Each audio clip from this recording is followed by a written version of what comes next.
Bazo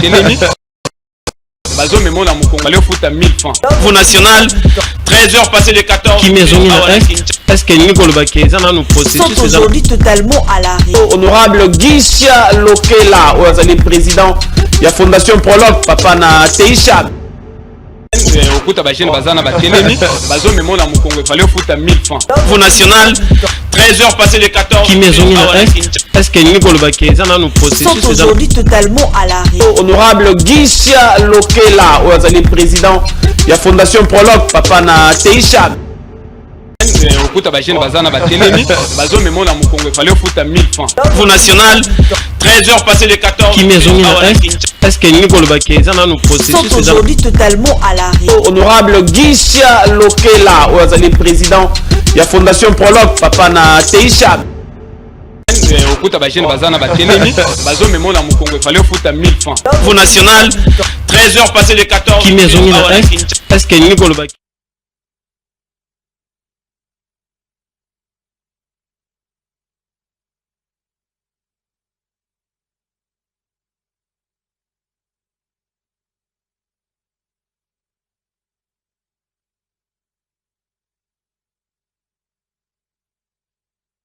Depuis Kinshasa, capitale et la République démocratique du Congo, Bisika Owapi, Ngai Wabino 650 mon amusala la population. José Mboula, il n'a déjà naissika Ngai, pour nous bongo, ko servir Bino, Bomo Mesano, le rendez-vous national. Voilà, les lots toujours, Marambo Tali, Constitution Mboga Nabiso. Voilà.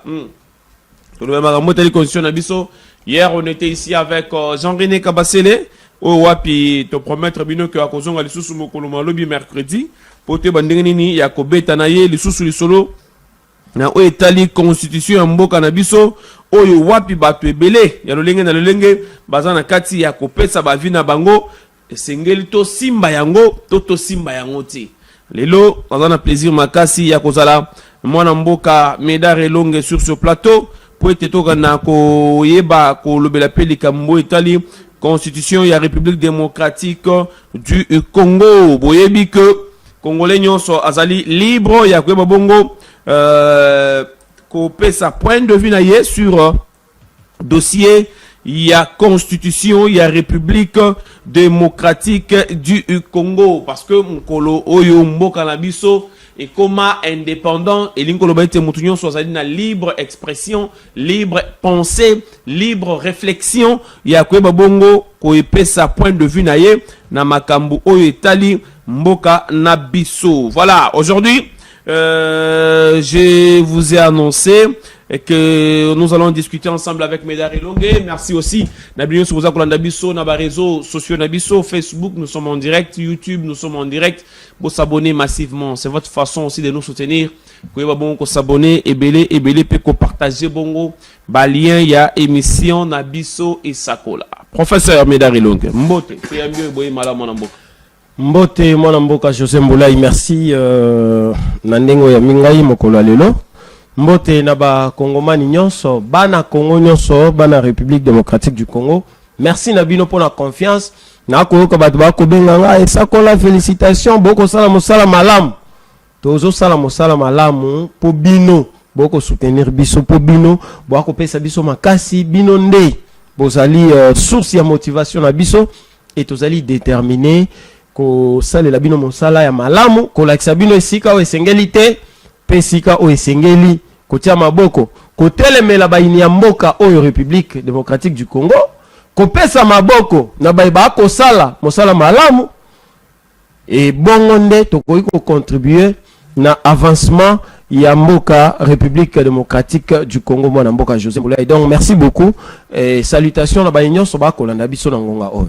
Très bien, salutations aussi na fondé madame Thérèse Lelomine. Très bien, salutations spéciales na maman Mokondi, maman Thérèse Lelominu, oyazali combattante ya Kala, ya Tongo, ya UDPS, oyo abunda banda Kala na kondo Etienne Tshisekedi wa Mulumba B50 Mokongo Koba.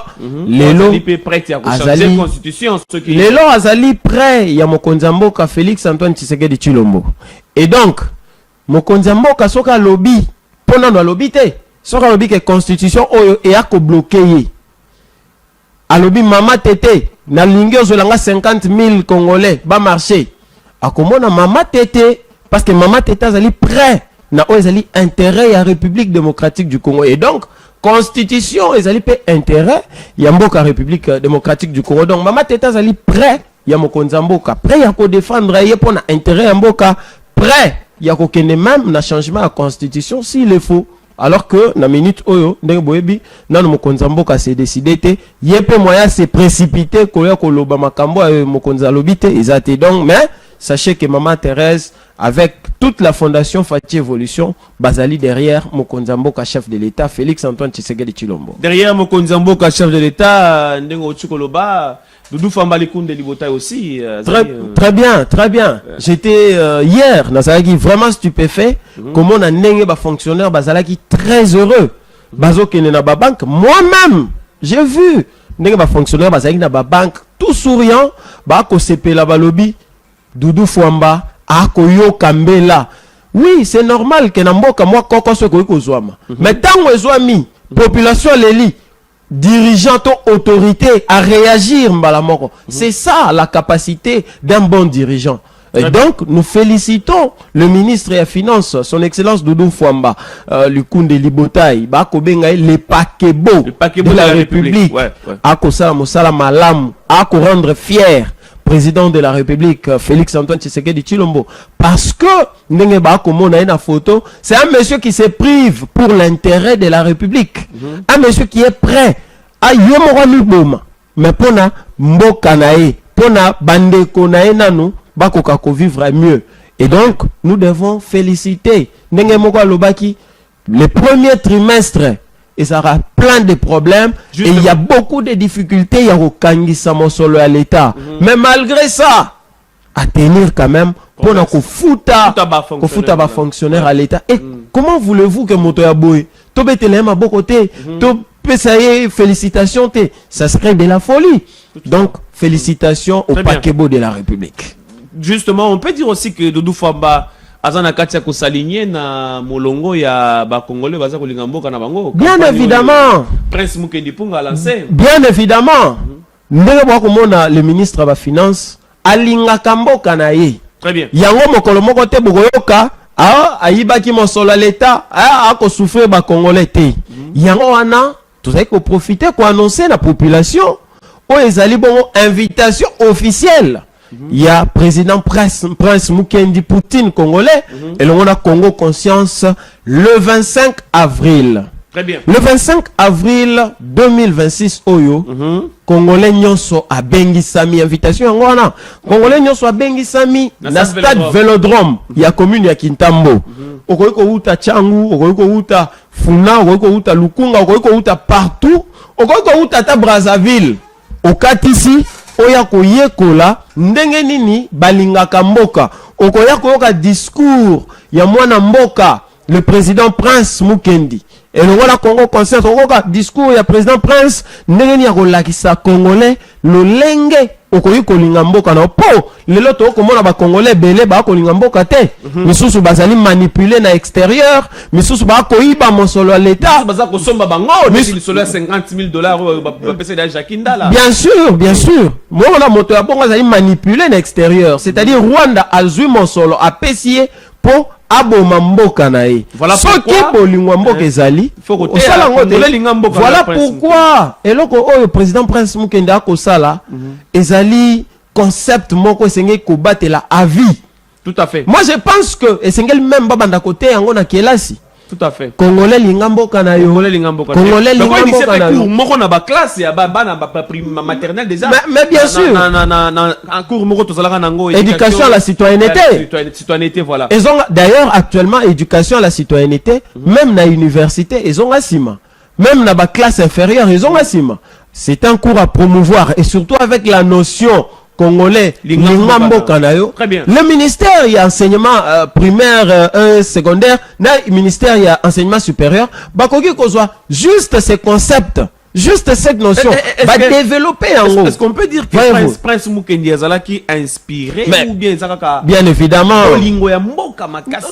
Mais inspiration et outil na bolingo ya mboka. Tellement que alingi mboka na ye, tellement qu'il rêve de ces pays, tellement que pour ça les gens même beaucoup fait la bien. Pourquoi ba Congolais ba ko sala mabe?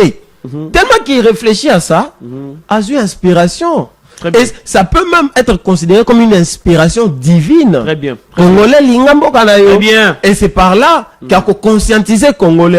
Yo Congolais yibaka masola l'État tika ba yibarate. Yo Congolais subaka nanzela tika. Yo Congolais boka milangi nanzela. Il aura un discours qui va servir de base pour na ba ministère on atangi enseignement ba koka ko sala ite Congolais. Akoma moto oyo akolinga mboka na ye polobi. Très bien. Congo ebatela mamalamu. Congo ko batela man effort a moto moko te. Mais effort ya ba Congolais banso. Yango to bengisi ba Congolais nyonso. Ozala politicien, ozala nani, ozala moto te kaka mai, ozala étudiant. Okoki jour wana otiki nanu makambo nyonso salaka.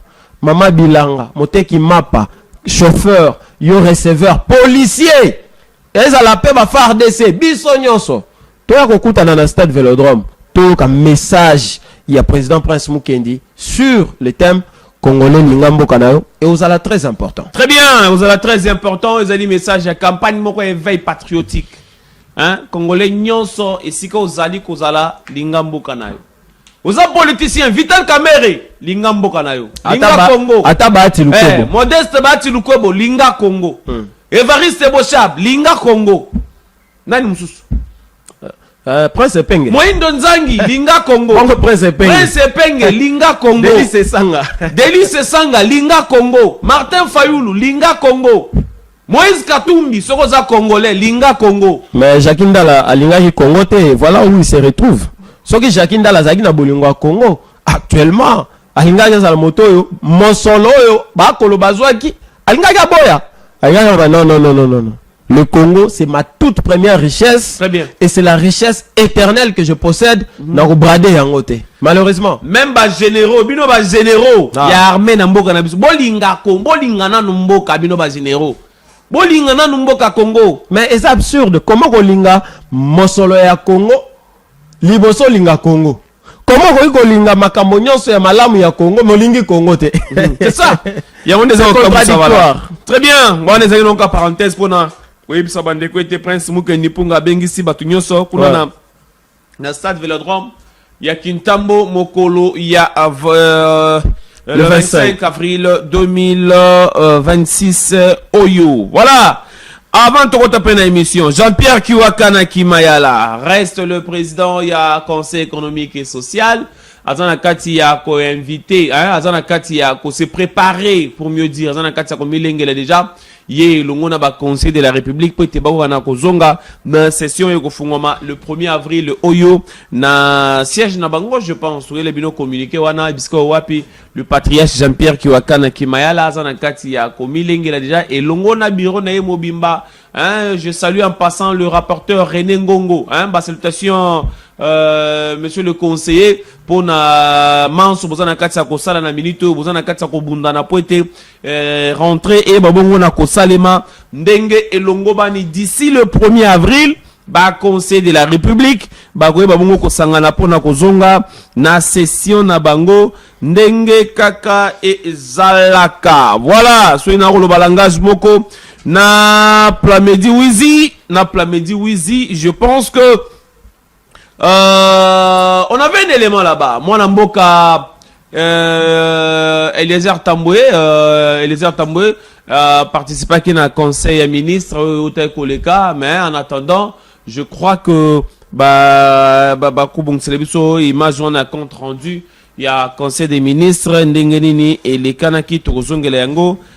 Pour te taper na Mozindo, il y a bas détail, il y a bas résolution, il y a 83e session au conseil des ministres Kotaki, Mokolo, il y a vendredi Oyo et Outi et Koleka. Voilà, mais en attendant, to kotana non a sujet na biso Mokolo Molelo. Téléphone na biso zako fungoma, médare longue el professeur. Lelo débat est allé presque partout.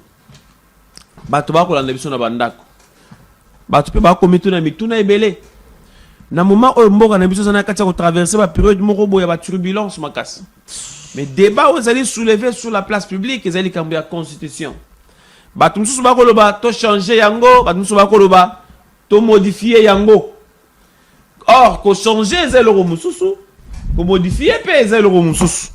Mais biso le loto lingi to vendre la pona nini esengeli to simba constitution mboka na biso.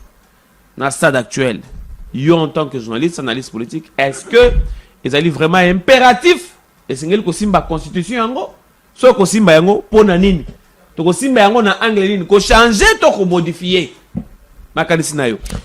Merci beaucoup mon mboka José Mboulaye. Ezali ndenge moko lobi sujet d'actualité oyo ezo déchirer sikoyo population congolaise. Mais liboso na lingi na pesa merci, pesa salutation spéciale na maître Cliff Senge, l'éclairé, azali avocat près la cour près le barreau Yamatete. Okay. Yé alandarabiso apesa ranga pe moi batoli ebele na matière itali matière juridique. Maître Cliff Senge ngai na José Mboulaye topesi mbote maître Cliff Senge l'éclairé. Maître l'éclairé. Maître Cliff Senge l'éclairé.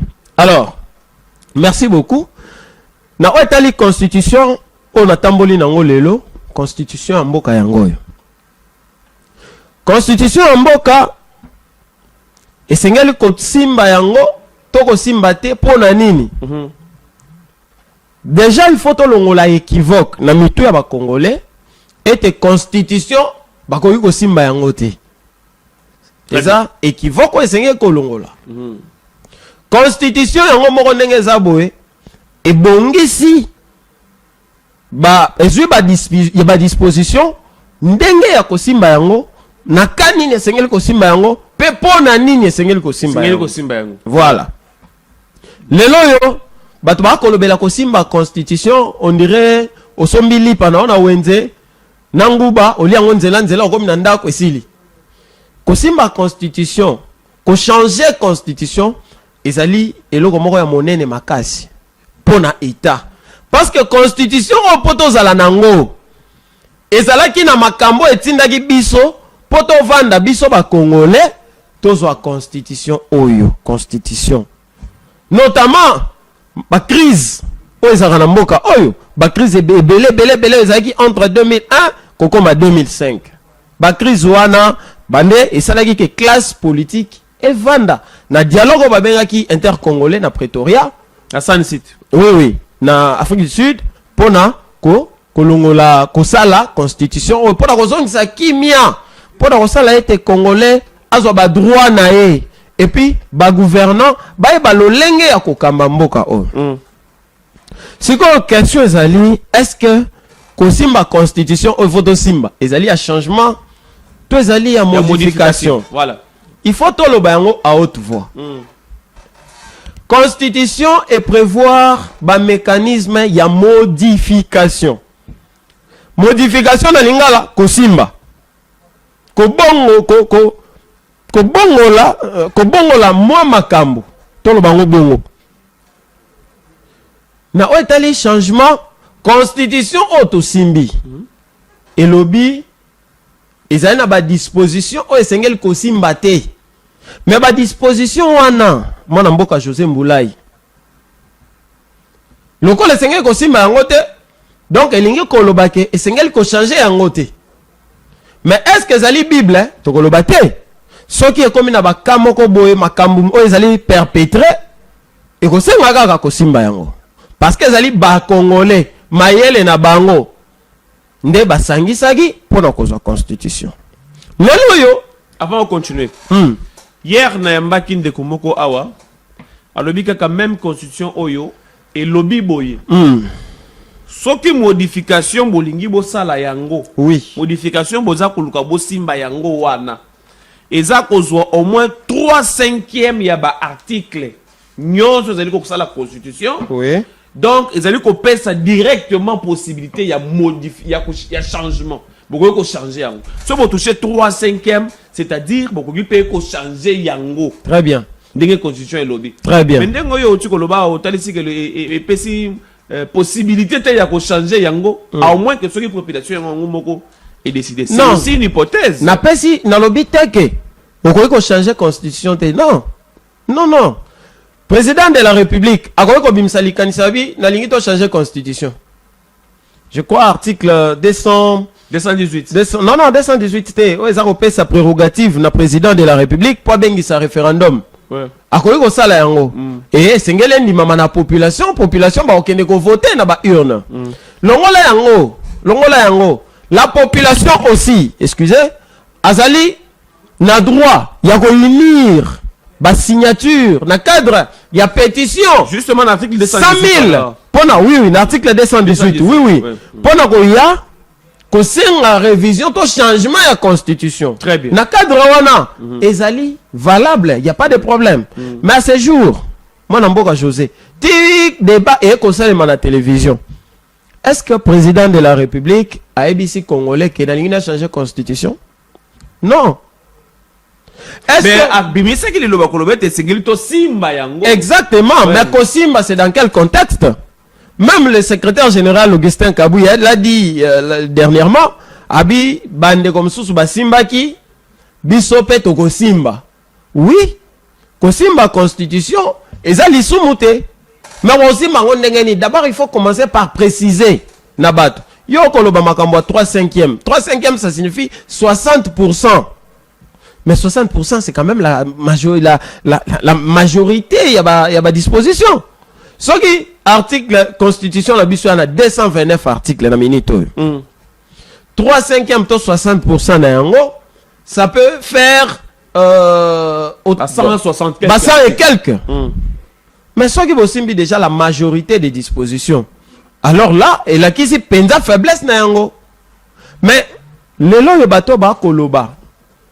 Pour mon konzaloba qui chef de l'État que sengel kosimba, il y a pas de problème pour ça ko bala na ba réalité té. Ya mokolo ya lelo, ya mboka. Mais ba loi oyo pe. Et sengel bala na ba réalité ya mboka. So ke bala ni na réalité té, alors il faut kosimba yango. C'est pourquoi même au Monaka Basimba yango en 2011, modification avec Joseph Kabila.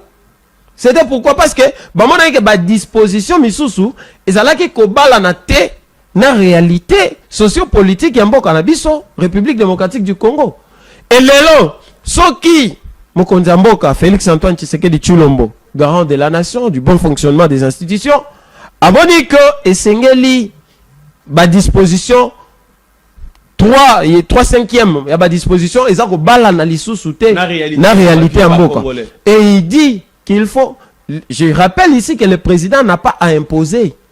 Il va proposer, il va soumettre une proposition. Dans au sel maké mboka à travers ba représentants na yango ba élu, ba député national, ba sénateur, à travers bango moko na référendum, ba moni que oui, il faut ko changer et ko ça la changer d'office.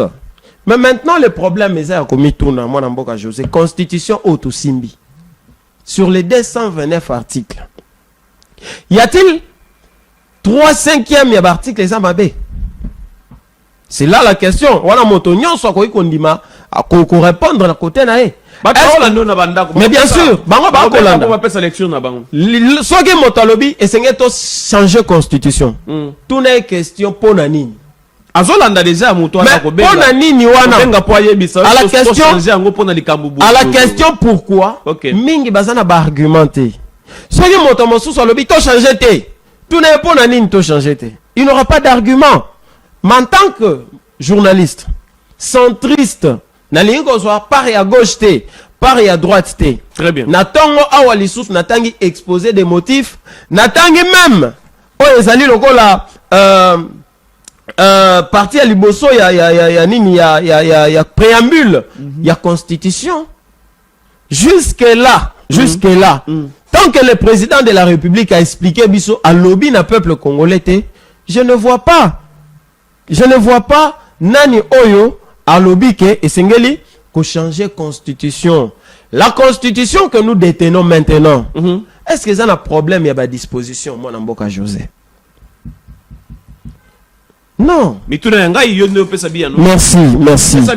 Ba disposition yo constitution ezali nango malamu to vanda nango na eza ka nga moto na ko lobatin te na tuni yo selon yo to vanda nango na selon ngai selon peuple congolais selon coma constitution soki na kotanga ba disposition oyo na constitution oyo mingi na komona ezande ya malamu mingi ezande ya malamu mais mabe ezali nini ba disposition yango ezali non respecté soki ba disposition nyonso oyo ezali awa na constitution ya République démocratique du Congo ezalaki respecté tango mosusu débat oyo elingaki ezala te mais ba oyo mingi bazali autour ya ba autorité pona ko flatter bango pona koloba kolakisa oui bien sûr baza ebele bato ba komona ke ko flatter imaginez un ministre lokola Didier Boudimbo maître avocat de son état qui va dire soki moto mostolongoli pouvoir et pas ya mokonzi mboka Félix Tshisekedi Tshilombo tokopesa nani? Première question. Deuxième question, moto tokopesa akosala nango nini? Soki eza flatérité. Que voulez-vous? Tokolobenga nini? Lui-même Didier Boudimbo, chef de son parti politique, est-ce qu'il ne peut pas relation malam. Écoutez, mais vous ne pouvez pas lui priver ma réflexion. Aza Congolais le quoi non, mais ce n'est pas. Non. Ça, ce n'est pas une réflexion acceptée. Oh là là. Ça, ce n'est pas une réflexion. Ça, c'est une question. Il a posé une question. Très bien. Et cette question n'est pas une réflexion. Lorsqu'il dit Nani a besoin pouvoir. Et puis, son cas de pouvoir, a la nangonine. Donc, moi, je suis là. Naoki Kondimate que José Mboulaya comme président de la République, qui nous a dit que Félix Tshisekedi est le président à vie de la République. Non. Mais au moins, il sera seulement le sénateur à vie. Il sera sénateur à vie. Mais il ne peut pas être président à vie. Non. Nous devons nous dire des choses. Didier Boudimbo, na réflexion, à mon arrêté qu'un jour, à la présidente de la République, mais si le destin fixé que c'est lui, le successeur, il y a président Félix Tshisekedi Tshilombo. Maintenant, il va dire que déclaration dans ça qui c'était sous les effets. C'est ça le mal congolais. C'est ça le mal congolais. Est-ce qu'on ne peut pas voir? On ne peut pas voir un autre. On ne peut pas voir Augustin Kabouya devenir président de la République. C'est interdit. On ne peut pas voir Augustin Kabouya. AK-47. À quoi comme un président? CG IDPS. Oui. Donc, même le CG, le secrétaire général, il y a IDPS, a occupé comme président à la succession de Félix Antoine Tshisekedi Tshilombo. Pourquoi? Parce que ceux qui va désigner le rôle de dauphin. Mais bien évidemment. Très bien. C'est pourquoi ma déclaration à Didier Boudimbo est contenir et en sens T. On les a prophéties. Yo qui déjà dans solo Augustin Kabouya candidat président de la. Non, moi je sais que parmi ma mission, il y a parti politique, et alliés à reçoit pouvoir. Et puis conquérir le pouvoir, et puis combattre les yango le plus longtemps possible. Et ça signifie candidat potentiel. Et ça signifie que Félix Tshisekedi a géré. Le rôle a géré. À moins que combat naïe, et ça combat naïe, et ça cahier des charges, il y a parti politique. Ce n'est pas lui seul. Il y a même ma parti, il y a même ma cahier des charges. Voilà. Non. S'il trouve maintenant que, moi, j'ai servi ma nation d'ailleurs. Le président Félix Tshisekedi l'a dit. Si tu veux rester en bonne santé, Namboko, République démocratique du Congo, tu ne peux pas faire plus de 10 ans. C'est lui-même qui l'a dit. Et il y a même beaucoup de vidéos où il parle de ça. Mais moi, je ne veux pas, Koti Kalawana, si le président décide aujourd'hui, il propose des changements de la Constitution, nous serons là. Nous allons voir les dispositions qu'il va mettre à notre disposition pour la défense. Togoya ko comprendre en haut. Ça va expliquer. Mais, nangina si ça va tout na motuna na yo. Moi, Namboka, nani vice-premier ministre, il y a charge intérieure, maître Chabani Louko, a occupé comme président de la République, a quand même toujours cahier des charges, il y a eu des pèses. Moi, Namboka, oyo nani, moi, Namboka, oyo Zara. Nous sommes en direct, yom togo benga biso bengi opposé au petit point de vue. Moi, Namboka, oyo Azalaga na première rue, il y a eu des pèses, oyo babengaka défenseur ou honorable de la rue, comment il s'appelle encore? Azalaga a succès Makasi. Jekobeya. Jekobeya. Il peut aussi devenir président de la République. Amis Makutano, comme président de la République. Tous ces gens de l'UDPS, Bakoki Kokoma, président de la République, en succession il y a président Félix Tshisekedi. Parce qu'en ce temps-là, président Félix Tshisekedi a comme conseiller na bango. Et donc, même combat a mené contre Rwanda, Kassure Rosalate, parce qu'il sera conseiller, il va vous dire, Tala Nazaï Kokenene Boui. Allons-y comme ça. Tala Nazaï Kosala Boui. Allons-y comme ça. Mais dès lors que certaines personnes veulent balingi ko bebisa Mokonzamboka. Mais rappelez-vous, Banan Babebisaka, l'ancien président, ce sont l'entourage. Et aujourd'hui, les dangers, dans la télévision. Le président de la République, Félix Tshisekedi Tshilombo, Azali très, très, très mal entouré. Hein? 80%. Bon, je vais encore me rabaisser un peu. 70%. Bazaba kabiliste avéré. Et tous ces gens-là, il y a un moment où ils trahir facilement. Ils sont kabilistes. Ils ne sont pas tshisekedistes. Ils n'ont pas les sons de Tshisekedi. Les sons politiques, bien sûr. Batou Ebele. Et puis, une autre frange. Il y a Ebele, Ezali, Bato, Baoutaki Poto, Ba diaspora. Donc, Oyo, Bazaki na Congo, awa. Très bien. Oyo, Babundi na Congo. Oyo, Bako comprendre, Malam, Baébé Malam. Bazali, Moké. Bako atteindre peut-être 10%. Ah, Bango Koutou, Balongwa. Oh! Bazara déçu na comportement ba diaspora. Bien sûr, ils ont tiré la sonnette d'alarme. Et écoutez Bango. Pourquoi? Parce que les 80%, les 70%, na kitata bongo, ya bao basali ba kabiliste, basali un changement ya nyoka. Alors on li poso, oyo yaye et vieillir. Matika li nyoka. Il peut pas aider l'ancien opposant. Non. C'est pourquoi vous voyez même Bati Lukwebo. Oyo, Adabachene est toujours Yakabili. Mais bien sûr, vous allez vous rappeler qu'à 2 ans. Bongo, Vital Kamel. Non, mais nous l'avons dit autant de fois, ce sont des kabilistes. Quelqu'un qui a écrit un livre, pourquoi j'ai choisi Kabila? Il en a déjà écrit, pourquoi j'ai choisi Tshisekedi? Ou pourquoi je me suis changé dans comme Tshisekediste? Il va pas le faire. Il va pas le faire. Il est Bongo Willy Bakonga. Willy Bakonga. Willy Bakonga, na mona tche panneau. Tolembi ote, il a écrit beaucoup d'histoires. Et tout ce qu'il écrit, vous sentez le forcing. Bongo Trifon Kinke Mulumba. Ah. Kabila Totondi yo. Totondi yote. Siko lelo comme Fachi Totondi yote. Comment PCA Avanda. Avanda tout. Avanda. D'ailleurs. Bango ne bazaïbe na ba kabiliste avéré. Place avant Dieu là qui paraît. Allo Bakati. Professeur Soubanguluma Tokonguluma. Voyez-vous. Donc tout ça, lorsque vous voyez na alentour il y a président de la République. Et ça n'a pas Johanna, kabiliste. Hier, ils vont pas aider les hier j'ai suivi j'ai suivi un homme politique aussi. Il est aussi influent. Dans l'ancienne émission à confrère Nabiso Moko. Alors que tout ce qui se passe à l'Est aujourd'hui nous pousse, nous, parce qu'il est député, nous pousse, nous députés, de continuer à maintenir le président Tshisekedi au pouvoir. Est-ce qu'il a bien réfléchi ou bien il a mal réfléchi? Ce qui est vrai, avènement à Félix Tshisekedi et Memeli Congo Lumière Mokobo. Et personne a Kobo Yango. Félix Tshisekedi, n'avènement naïe, Congolais nyonso comprendre que c'est derrière les M23, c'est X. Je parle de Kabila. Derrière les M23, c'est Y. Je parle de Kagame. C'est grâce à Félix. C'est grâce à la diplomatie de Félix Tshisekedi. Et Félix Tshisekedi a changé le narratif. Mboka oyo bazale komona ke Kagame azalaki na même mise, mais Tshisekedi a changé ba donne. Ndeko moko bengi biso azolanda biso. Ndeko mboto bengi biso api kombona. Bonjour. Bonjour papa, tozolanda o.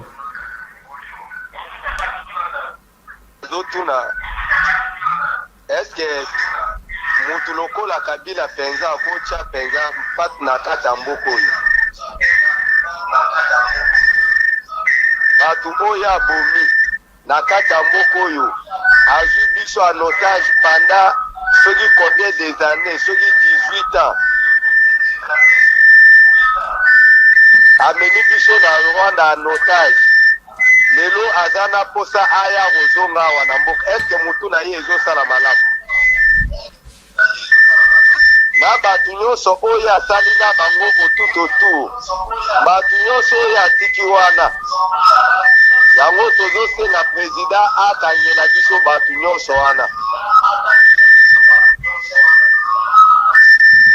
Pour la contribution na merci ndeko zana kati kolanda biso yo pe muto za ko kolanda biso na point de vue aux lecture aux na suggestion ko benga au pesi yango rapidement avant toute cette émission ce qui ça parenthèse ngina ngo avant que zo ba élément na bato bayebi penza makambo politique te oki ndenge ndeko lobi awa bako ko loba bongo Kabila n'est jamais parti. Oh Kabila akenda te azaka na Congo Kabila za na Congo azape pembeni ya Tshisekedi Kabila za pembeni ya Tshisekedi Kabila n'est jamais parti bato ba omoni bango boye aza mwa musika na ba makambo ngo politique ako comprendre penza malamu te Kabila akenda te Kabila zali na Congo azali mais pourquoi il y a eu beaucoup d'arrestations si Kabila était parti? Très bien. Non il y a eu toutes ces arrestations José Moulayi soki bato nyonso bakangi lelo bakangi lobi bakangi lelo même le régime comme qui sali o balingi ko kanga kanga bato mais non bako travailler makasi les services au boko mona ils ont travaillé très bien en étant rationnel étant bako kanga moto bakangi avec Tina même la entreprise mais vous avez entendu bien évidemment c'est la politique Kabila avant de partir aloba Kabila longwa kinde na nzoto akei il vous a dit alobi au revoir te il a dit à bientôt il savait qu'est-ce qu'il avait préparé noroyo mona moto mosusu atalaka ba wese na ba wenze mais azali ne antenne ya Joseph Kabila ndeko mbote obengi biso api komona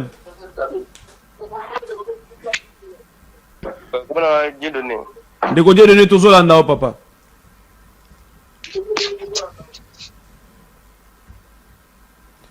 allô ndeko Dieudonné ah il est parti ou bien c'est un problème de réseau on ne comprend pas bon malobé pas non si ça rapidement vous savez que Kabila n'est jamais parti Kabila a tchaba dispositif nyonso. Très bien. Pour que c'est pourquoi Lelo, même le président Félix Tshisekedi Nenga Zabongo, il faut Congolais assemble la rapport nae. Très bien. Congolais sengela ki soka assembly a batela président Nabiso Félix Tshisekedi. Pona nini parce que batoyo mokonza zarana bango. Bato ya pesi confiance. Kabila zawana. Et donc Kabila malgré tout ce qu'il a fait les lots na position tozaina néanmoins rapidement néanmoins mwana mboka Félix Antoine Tshisekedi Tshilombo apporta kine na bandaro loba apporter lumière. Très bien. Lumière na République démocratique du Congo lelo motonyo soyebi ke Kabila azana sima ba M23 Kagame nde chef na bango et nous avons palpé tango o ba pesaki mot d'ordre pour batika Bukavu et automatiquement et tout ça tant le président de la République Félix Tshisekedi alobaka yango na Allemagne alobi moto ana sima bato wana ezali moto X nini o batreta ki mokonza mboka te nini o baloba te contre ye mais voilà aujourd'hui de balobarake le temps est l'autre nom de Dieu. Très bien. L'autre est vérité. Merci mesdames et longues, merci pour l'analyse qui toque. On a réussi. Parmi les bateaux, parce que Kosunga résumé à Félix Antoine Tshisekedi Tshilombo, il y a aussi un ministre délégué, Simi Makambu, il y a ministre délégué de la défense, Simi Makambu, il y a ancien combattant. Mon amboka il est Tambu Pochi. Bon séjour dans Maroc excellence, parce que ça n'a qu'à Kutana. Mais quand on dit il y a conseil des ministres vendredi. Rapidement mon amboka Plamedi Wizi, tiens les biso en gros rapidement on continue parce que émission biso ngonga et comme kende presque na suka. Compte rendu de la 83e réunion.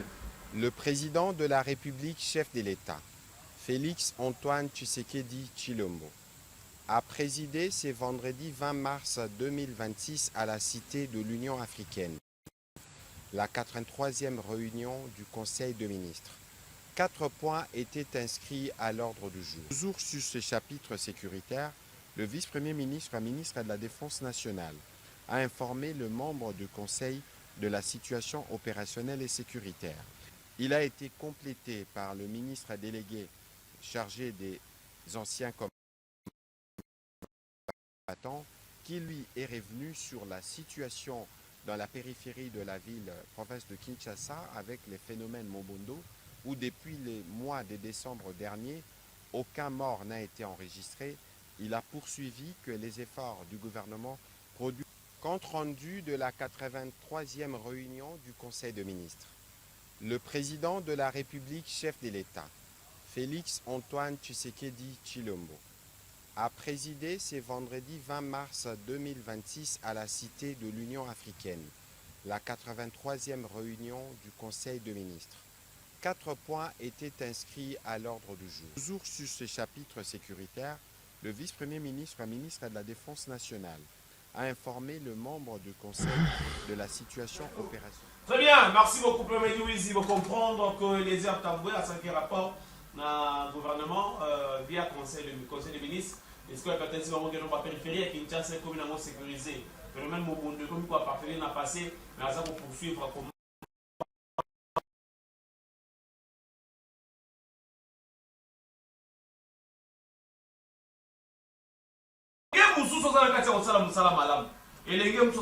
soutenir Félix Antoine Tshisekedi Tshilombo. Surtout dans le secteur, il y a mine, secteur à carré minier, mais beaucoup plus dans le bateau dans le côté artisanal. Bateau dans le creuseur. Les lois, depuis que nous avons ça MAP, bateau tout va travailler dans la carrière, on va faire beaucoup plus de creuseur. Les lois valeurs ne vont pas côté comme on a dit pour dire que dans le Congo, nous sommes bien ordonnés, nous sommes bien organisés. Grâce à l'Église Mobalioyo, Jean-Paul Kapongo Kadjo, 2G à Saïmapé, je pense que photo les alliés à Mboka Plabelis. C'est la photo de Mboka Jean-Paul. Et l'Église Mobalioyo, vous avez dit comment depuis Azana Moutou à Saïmapé, et le monde a comité d'ailleurs, Baza Kosala Moussala pour nous Kosuna Congolais, Oyo Baza Nakatsa pour travailler dans le secteur, il y a carrière, surtout beaucoup plus. Bah, artisanat. Aza kosala manso, aza kobunda na tongo midi pourquoi? Jean-Paul Kapongo, aza kobunda na tongo midi pourquoi? Et le monde a comité de Mobimba. Et d'ailleurs, ce jour là, il y a ville à Lubumbashi, et c'est là qui vraiment applaudit dans Mokili Mobimba parce que à Kenda Kinde kuna ukende kotalisa dans secteur na bango nyonso ko ete boko na koyeba le lengeka de Moussa Sengeli Salima. Bravo. Bravo na mwana mboka Jean-Paul Kapongo. Moussa za nakati ya sana Saïmapé, eza nakati ya komona na ilongona ba John na Libale, baza nakati ya continuer pour travailler ndenge et longo bani. Voilà. Merci beaucoup, sans plus tarder, je pense que tout le monde est vraiment presque à la fin de l'émission. Mais là, il est tout fait dans 5 minutes pour toutes ces émissions. En conclusion, bah, Congolais Sengeli va retenir Nini. Constitution, tout changer yango, tout modifier Moi, Mboka José, et la population, bah, Sengeli pour retenir. Les alliés étaient constitution, tous les gens, les alliés peuvent m'abaisser.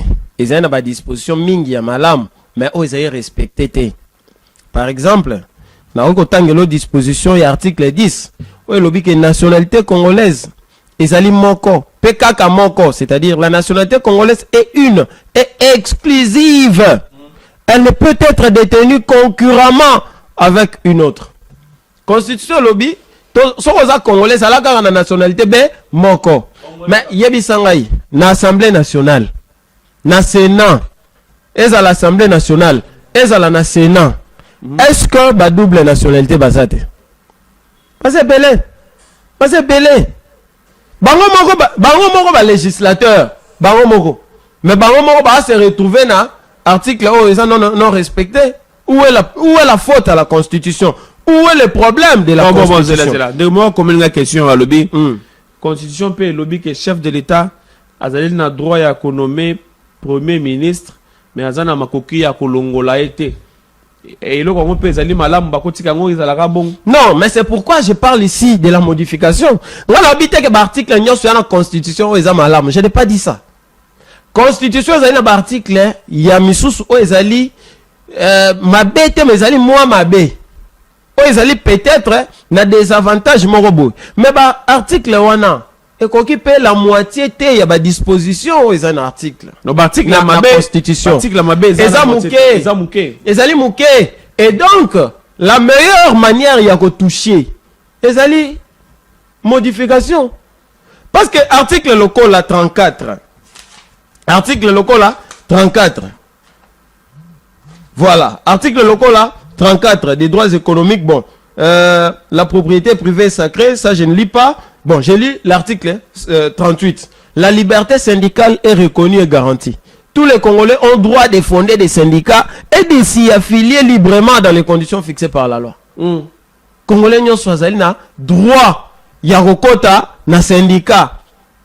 Syndicat et bana pona ko sala ba revendication na mosala. Mabe na ngwe zapi. Mais mabe zali na application. Pourtant comme un syndicat linga sala boye, ba komi ko zo ba o ba sala ki revendication wana ba limoger bango. Donc yo ça ko rejoindre. C'est ça le problème. Moi je ne rejoins pas Bahati Lukwebo, mais ma réflexion à moi, propre à moi, ils ont l'accès constitution, ils ont un problème, ils ont un problème, il y a bateau pour appliquer constitution. Article 53.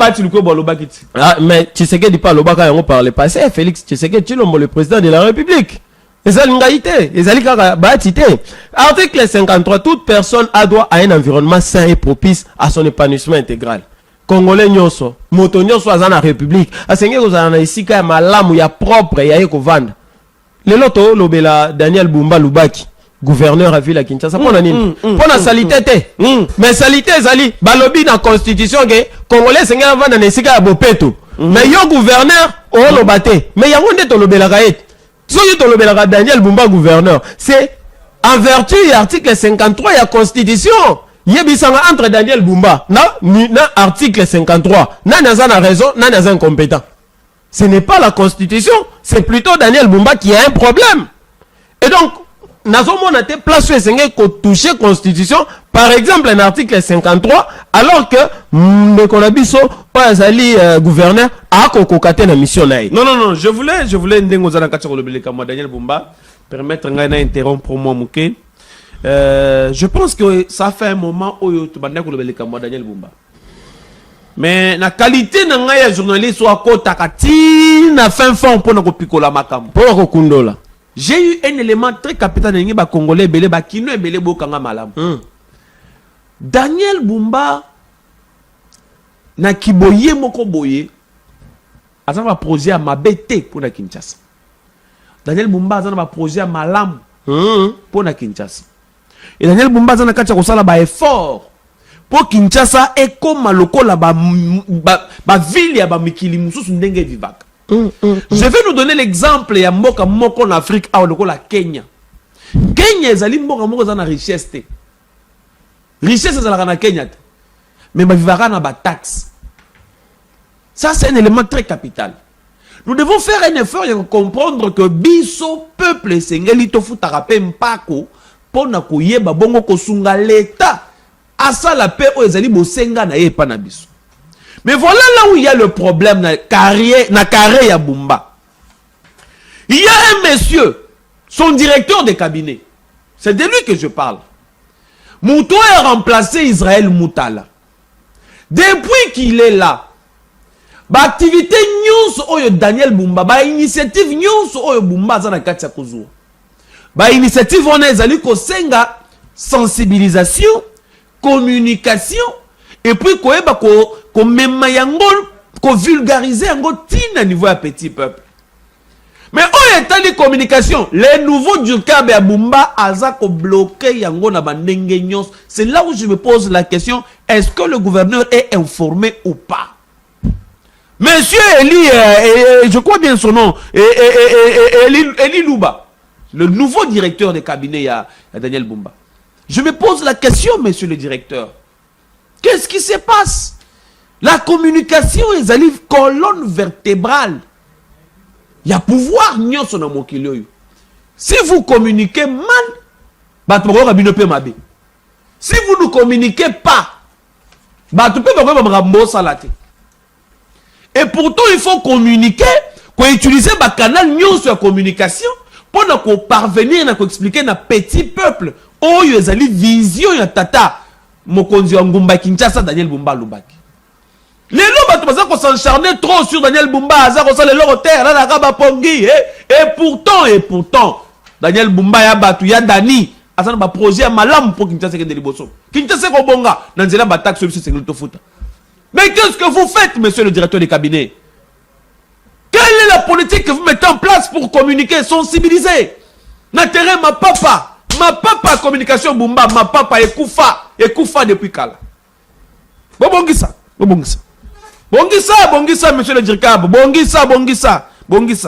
S'il c'est monsieur. Mais c'est ça même les défauts et un gouvernant. Lorsque mon équipe ne ko sa mosalate basala rani, ba sanctionnaka.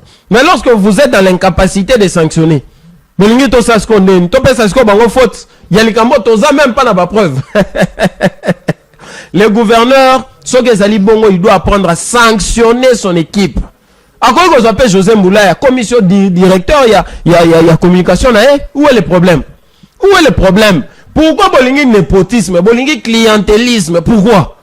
Lorsque équipe ne ko sa mosalate papa, Tchabango Mopandi, Luka Bao Bazaï compétent. Moi Namboka José. Très bien. Alors, si c'est ça. Émission Nabiso, Nanga Kolobake, sujet o ezali très vaste. Très bien. Et ici, j'interpelle les juristes. Ce sont eux, les juristes. Eux, ils vérité. Professeur Bouchab, professeur mais ces gens-là, un professeur Rwanda. Constitutionnaliste Rwanda. Et l'obité que Bangonde Bazawana. Attendez, Balobarawana. Donc, Bazana parole évangile.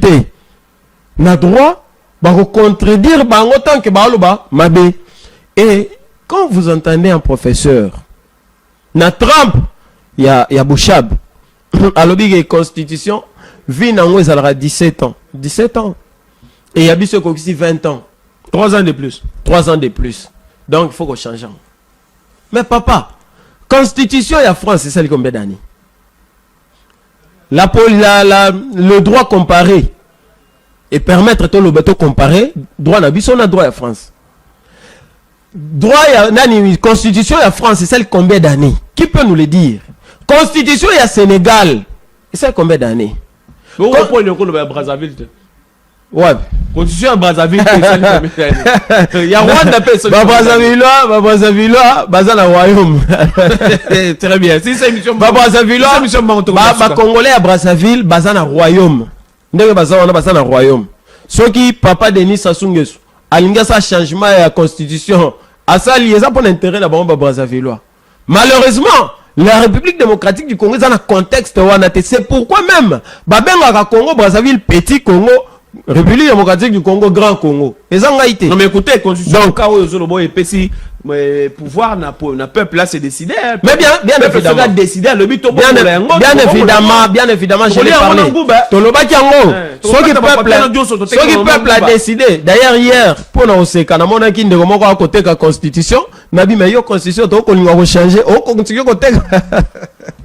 Donc ce qui peuple a décidé a changé constitution na yé parce que ça constitution il y a peuple où ils ont consacré état na pouvoir na yango ce que peuple a décidé bah ko changer yango mais c'est que je veux que bandeko babo sanate ezali que constitution oyo ezali na ba disposition ya malamu ebele le bio ya mabe le bio il suffit qu'on somba yango les autres comme partout on peut télécharger yango dans application on peut tanga yango on comprendre que constitution oyo ezali na mabe te mais moto alingi ko changer te et sengeli aloba pourquoi lokola ngai na lobi ko changer te pourquoi parce que ba disposition oyo ezali awa ezali malamu ebele ezali ya malamu oya moke ezali muke yango oya mabe ezali muke yango ane sengeli modification. Très bien, merci beaucoup Nabino Souvolandibiso. Je vous rappelle que Nabila Bino Médard est longue et puis je vous ai dit au départ que c'est un Congolais, le Kolaba Congomani Nyonso, il est libre de réflexion, il est libre d'expression. Mais liberté on a dans la constitution. Liberté on a donc dans la constitution donc. Justement, constitution ça va garantir liberté d'expression dans mon Nyonso. Merci. Liberté de réflexion aussi, de réfléchir et mettre point de vue naïe. lobi to kozala susu na Jean-René Kabasele awa ye ayeli biso le kanisa ko lobete constitution esengeli to changer yango lobi akoya prouver biso le susu pona nini esengeli to changer constitution. Merci Nabino Sobozoa qui est en Kolanda Biso, to comme na suka émission hein, mon mboka medare longue, merci d'être là. Je crois que prochainement tu annonces sur un plateau pour te bandinga nini ya ko éclairer sur ba congolais sur dossier ya constitution. Il fallait na ibiso que jeudi ozala na mwana okukuta na mwana mboka Shadrack Melaw oyazali porte-parole ya société de la construction BM Construction. Okay. BM Construction DG na yango ezali DG Bosco Mosengo. Ah OK. DG Bosco Mosengo a diligenté porte-parole to chargé à communication na mais Shadrack Melaw pour aya kokuta na biso pour na projet moko ya malamu et sengeli kocha bango maboko. Très bien, bienvenue déjà dans Shadrack Melaw mokolo jeudi sur ce plateau. Il y a Isakola. Demain on a Mwanamboka Jean-René Kabasele. Le vendredi on aura maître Massimango qui sera aussi avec nous sur ce plateau. Voilà, merci beaucoup. Toko Minasuka émission Isakola mokolo mwalelo. Merci Nabilinyo Sobozwaki. Ton ya kolanda biso topé sa salutation spéciale na l'informaticien le plus puissant, le plus dynamique, émissaire à budget, Hervé Bilembo, hein, salutations à toi, le magicien informatique, le magicien en informatique, le magicien en informatique, Hervé Bilembo, salutations de la part de Magloire Kembo, Ouapi, Azanakati, Yakolandara et Sakola, Tongo Midi, pourquoi Tobosonte les barons, Trésor, les eaux depuis Mboga Belgique, le Sako, salutations à toi, le baron, Trésor, Lezo Azakolanda Biso Tobo Sanité Guicha Lokela le partenaire privilégié numéro 00 il y a émission Sakola Papa Nateisha Guicha Lokela honorable Mokolo Fondation Prologue oui ouais personne à 4 continuer à soutenir émission Sakola ba salutations Nayo Bisika Uzana Kati Yakolanda Biso salutations aussi na mon mboka Kelvin, hein, mon jeune frère Kelvin, salutations biscuits dans la carte Hollande biso, bakalate tout comme on a biso pour te bandegini ya continuer. Mangam namse tout ça nango. Voilà, rendez-vous le 25 avril na Stade Vélodrome avec Prince Mukendi Punga, le Poutine congolais. Ngai et Sakola lelo et Silip la medi wizi, to kuta na mokolo malobi ngonga ya 11h juste. Ciao. Okuta bajene bazana batelemi bazo memona mukongo fallait futa 1000 francs. National 13h passé